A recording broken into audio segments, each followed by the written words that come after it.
While you're watching this video, there is a teenager in Pyongyang, North Korea, hunched over the keyboard, his fingers moving faster than you might have ever seen. He's not playing Fortnite. He isn't writing code. He is hacking Google. In a country where most kids have never held an iPhone, where Spotify is just a rumor, there's a secret dark web world where children as young as 10 are trained on military-grade malware. This is North Korea's cyber legacy, a school-to-digital crime assembly line that turns gifted kids into digital weapons. It starts early in North Korea. If a student is a math or science prodigy, they don't just get a gold star, they get recruited. At age 10 or 11, the state is already watching students all over the country. Teachers and officials comb through classrooms, looking for kids who consistently ace every test and solve problems faster and swifter than anyone else can. When a student is chosen, their life changes overnight. They are whisked away to special schools that most North Koreans never even hear about. Here, the curriculum is nothing like what you'd expect. It's not about learning to code apps or build websites for fun. Instead, it's about learning to break into them. These students are trained for just one thing: cyber warfare. The best of the best end up at elite institutions like Kim Il-sung University, Kim Chaek University of Technology, or the infamous Miram College. Places with names that sound ordinary. But behind their doors, they train these students world's deadliest hackers. They dive deep into programming, cryptography, malware analysis, and network engineering, studying hacking not as a hobby, but as a national duty. The regime doesn't just want smart hackers, they want loyal ones. So, alongside the technical lessons, there's a steady stream of ideological indoctrination.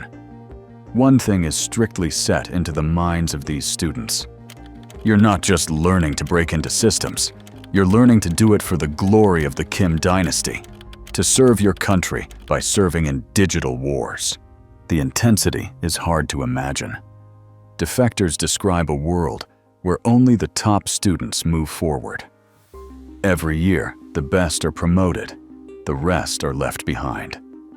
When a student makes the cut, they're fast-tracked through university, sometimes skipping grades, always under the watchful eye of the state. You don't just graduate with a degree, you graduate with a mission. Now, students are taught everything a top-tier hacker knows, and then some more.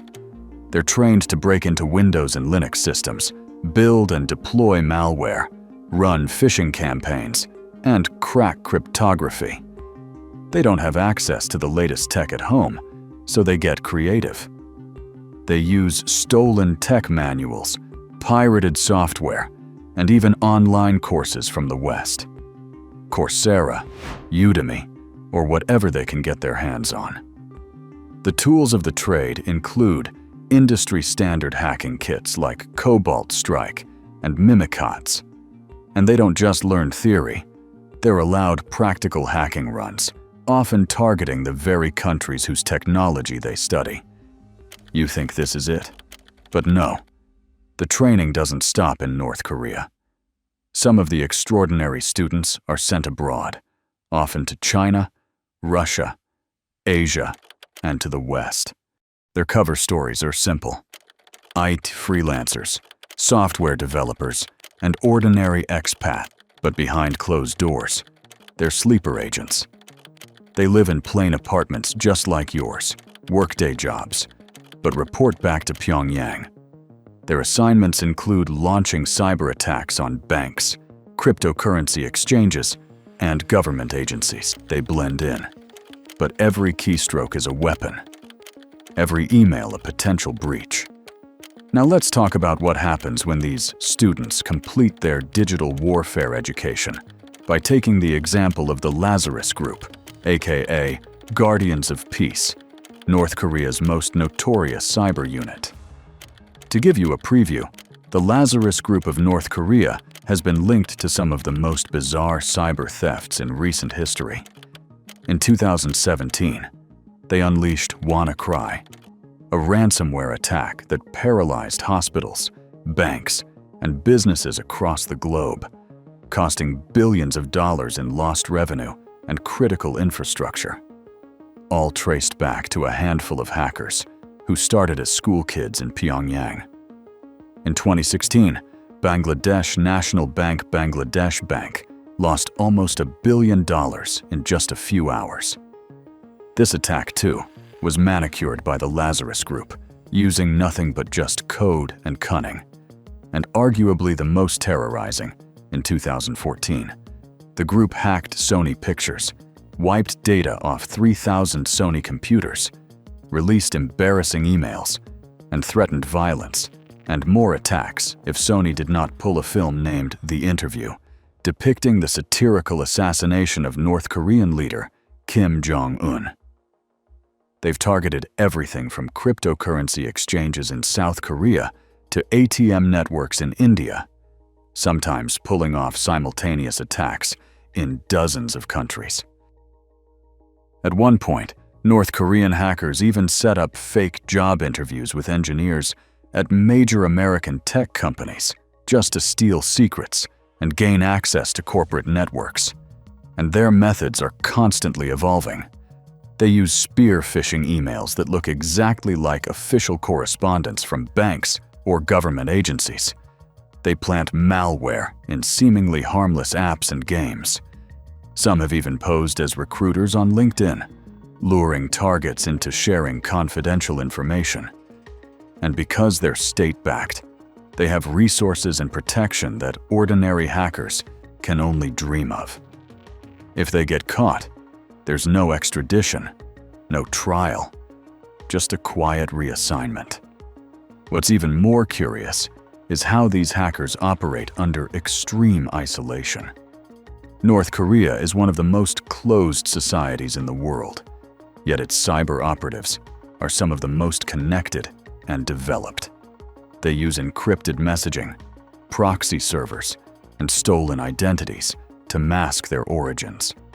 Some even maintain social media profiles, blending in with the global tech community while plotting their next attack. Imagine a teenager who's never seen a Western movie, but who can write code that brings down a hospital in London or a bank in New York. Yes, that's the kind of training North Korea trains these students on. And it's not just about money or chaos. North Korea's cyber strategy is a lifeline for the regime. With international sanctions choking the economy, cybercrime becomes a source of hard currency. Every stolen Bitcoin and every hacked bank account helps fund the state's nuclear program, military, and elite leadership. These hackers aren't called criminals back home. They're economic warriors, propping up a dictatorship with every successful breach. And while this sounds like something far away, something that only targets governments or big banks, the truth is, people like you and me are often the first line of attack. Not because we're rich, not because we're powerful, but because we're easy to trick. So, how do you fight back? By doing a few things they don't expect. First, pause before clicking. If an email feels urgent, emotional, or a little too convenient, don't trust it. No bank or employer fires you over email. No crypto platform gives out surprise bonuses. That's bait, and you're the fish. Second, get bored with your security. Do you know what hackers hate? Two-factor authentication, unique passwords, password managers. Not because they're perfect, but because they add friction. And friction is their enemy. Third, stop giving away your life for free. Your social media says more about you than you think. Hackers build fake identities based on your old jobs, your pet names, your kids' birthdays, and your favorite sports teams. Fourth, update your stuff. Yes, the update that says fixes minor bugs might actually close a door. Lazarus Group was waiting to walk through. They don't target what's new. They feast on what's old and ignored. And finally, be paranoid. Quietly.